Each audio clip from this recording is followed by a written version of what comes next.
We're used to aftershocks, so you wait for that first second or 2 or 3 seconds to die down. You know, you get poised and ready to run. You know within that couple of seconds that this one's a very nasty one. You could hear the building crashing, the whole room's going up and down. I did try and document it with my iPhone, so I took a video of all the rubble and I could see the sky from where I was under my desk. Buildings around us weren't falling down. Probably 800 metres from us, in-town buildings were falling down.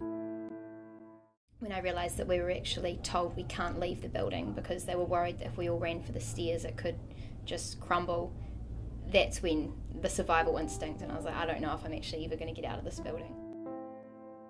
The concrete beam came down and came down on my shoulder, and then all I could do was dive for cover. So we basically just cowered, if you like, on the edge of that thing, and I could see down to the newsroom, and I could see it just turn into a cloud of white dust. And I turned behind me and I took some pictures of people running from the press with a big dust cloud behind them, so I went back. We were able to make verbal contact with some people some of our staff who were buried in the rubble. Was really to help search and rescue identify where people may have been.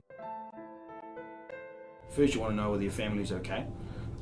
Second, you're doing a head count for all your staff, and because it was lunchtime, it was really hard. We didn't know where everyone was. So your first thought was just, how are the staff, who's here, who's not here, who might be in the building that we haven't been able to find so far.